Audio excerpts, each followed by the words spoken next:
Welcome to today's live. I'm gonna make my supplements and talk about some gut health tips. Just some quick things that you can implement today and, improve your gut health. I will say it's a process. Excuse me.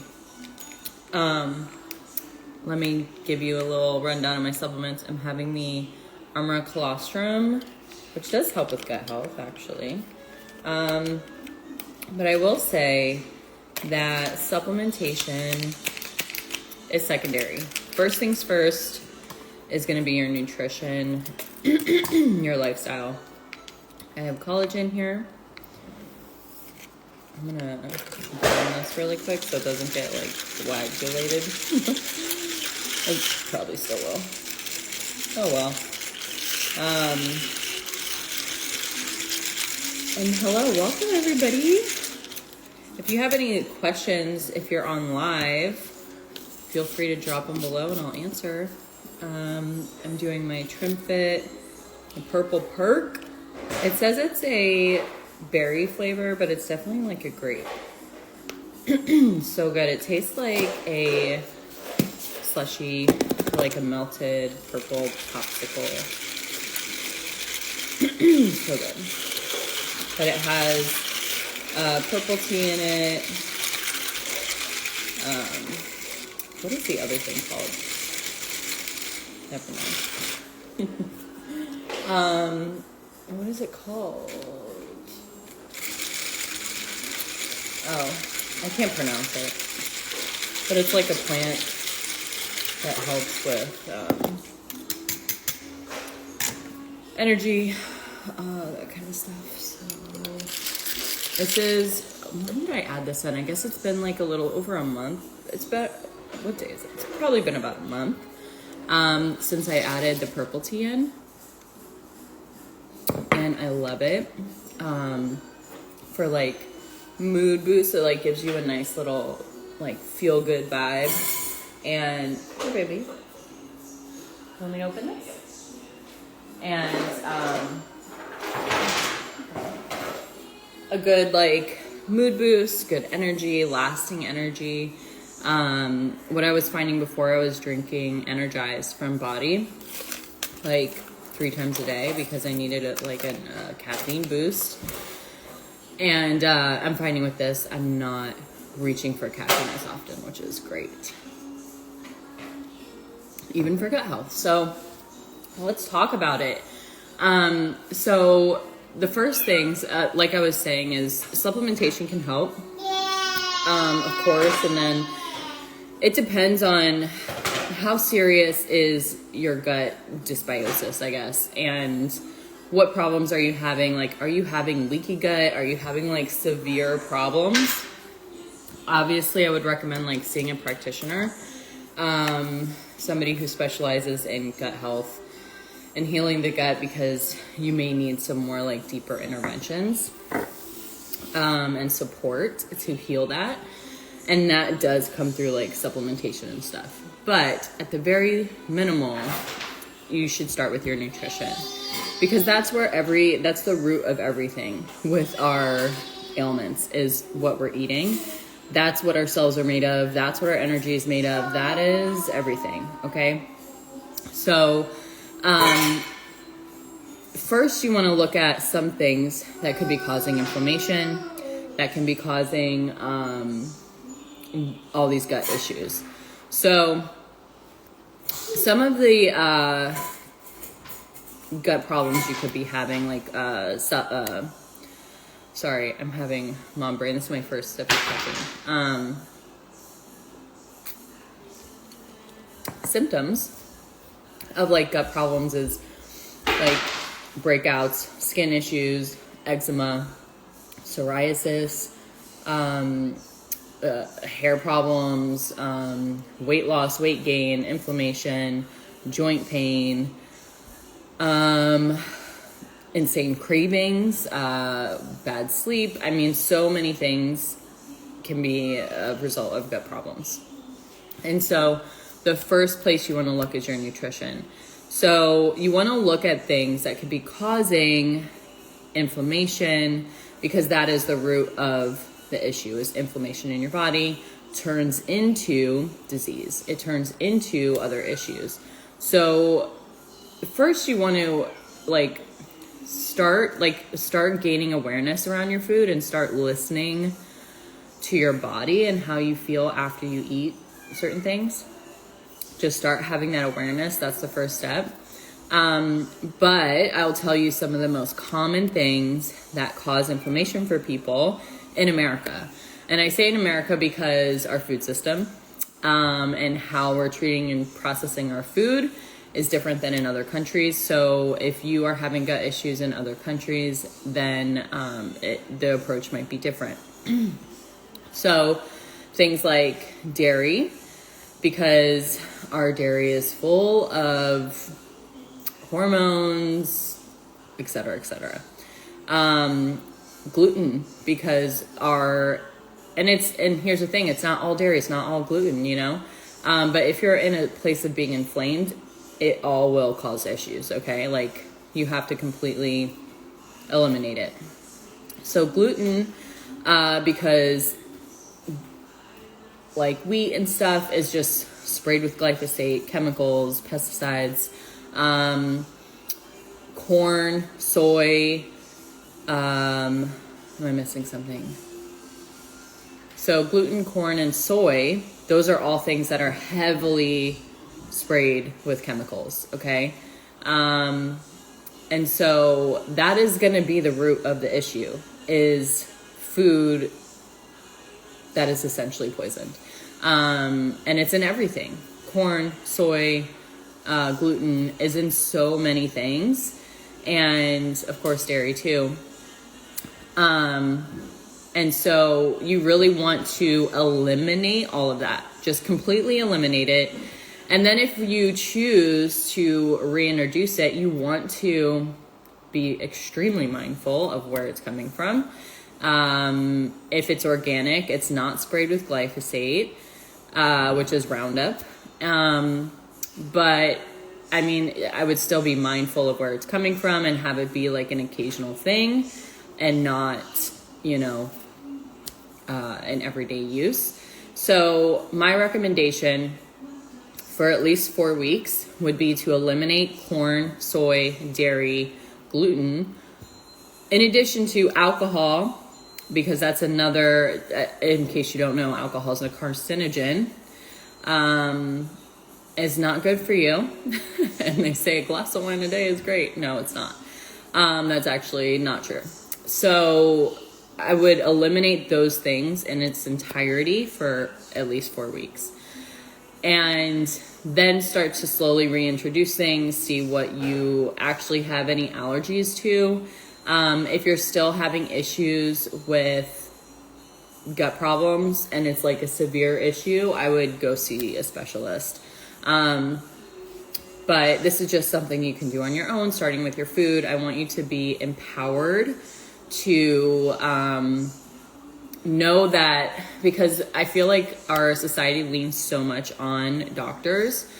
And if you do go see a doctor, go to somebody who specializes in gut health and maybe alternative medicine, what's the word I'm thinking of? Just like an alternative doctor. Holistic, there we go. Because if you didn't know, medical doctors are not trained in nutrition. They're not going to give you advice and help on how to heal your gut. They're just going to try to prescribe you medications to treat the symptom and not actually get to the root of the problem, which is just going to cause more issues and not actually help you down the road. So I would definitely go see somebody who's a professional in gut health. And what else? And then in addition to that, really just, I think the problem too is, what I was saying is we lean so heavily on doctors and like their word is all true, and all be all. And if you're not seeing somebody who specializes in that particular area, like it's not actually going to be helping you. But also, like, you are the first responder to your body. Nobody knows your body more than you. I'm tired of leaning over. Nobody knows your body more than you. You are the one who can help yourself the most. And so I really want you to be empowered to take that responsibility and know that your health and your well-being is in your hands more than anybody else's, okay?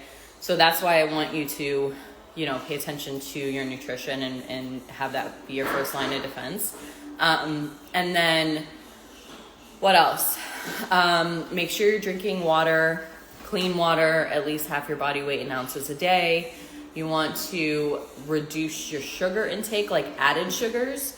So typically anything packaged, supplements, things like that, like be mindful of what your sugar intake is and, you know, bring it down to 10 to 15 grams a day of added sugar.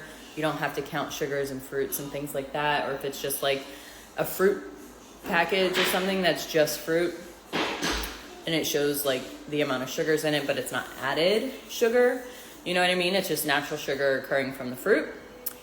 That is totally fine.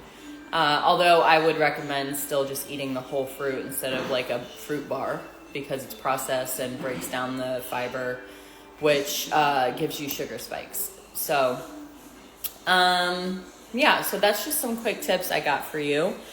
There's more things you could be doing. If you want to like start with a more comprehensive program, you can head to the link in my bio and check out the Gut Protocol program that I have linked in there. But these things will absolutely help you get on the right track and just start to be mindful of your nutrition. Okay, so what product replacements do I recommend for coffee?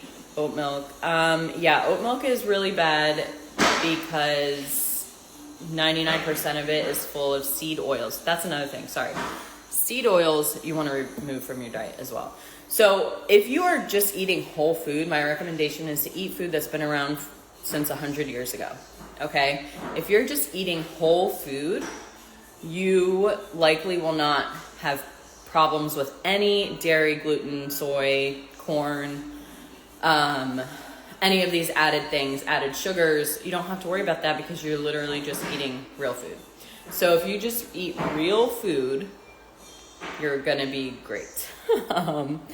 And then I wouldn't worry about calories. I wouldn't worry about all that stuff to begin with. I would just focus on eating real food and removing those things, and then come back to me in a couple weeks and let me know how you're feeling, because I can guarantee you that will make a massive difference.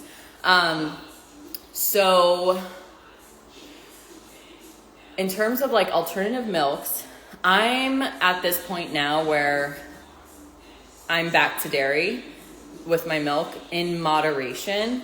And I'm kind of like in experiment mode because there's the A2 milk, which is different than regular milk. So I make sure to get hormone free or whatever. I try to find local milk that I can, if I can do raw, if I can do just lightly processed or pasteurized, I'm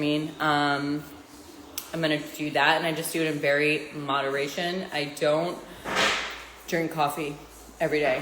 It's more like a treat, and I go to like a coffee shop or something like that, and I'll just get whole milk. It's probably not going to be organic. It's probably not going to be hormone free. But I would rather the whole milk than the seed oils that are going to be in the fake milk, plant milk. You can find, if you have like a health food store close by, you can find like almond milk and stuff like that. Usually that is just almonds and water and doesn't have a bunch of stuff in it. And again, if you choose organic, your chances of being poisoned, not to sound dramatic, with like glyphosate and whatever, are less. So if you can find local, you can make your own, or you can just forego the milk. Like I I don't drink coffee every day. You want to reduce your coffee intake if you can. So I have my purple tea every morning instead of coffee. Coffee is really acidic, which can affect your gut too. So that's something to be aware of. How many cups of coffee are you drinking a day? But yeah, that's just something to think about. It doesn't need to be perfect, but I would definitely look, if you have a health food store, look for something that is clean, doesn't have seed oils, can be organic, and is just like nuts and water. It's hard to find, but I'm sure you could find it if there's a health food store around. Regular grocery stores, good luck. There's nothing here. But I can find like a local milk that's like A2 milk. And doesn't have hormones in it. So I'm just like kind of dabbling with that, but we'll see how that goes, because I always try to think that I can do dairy again and then I can't. But I'm in this place where I just don't want anything that's made in a factory. Like obviously supplements are. I love supplements, but outside of that, in terms of my nutrition, I'm looking for things that are just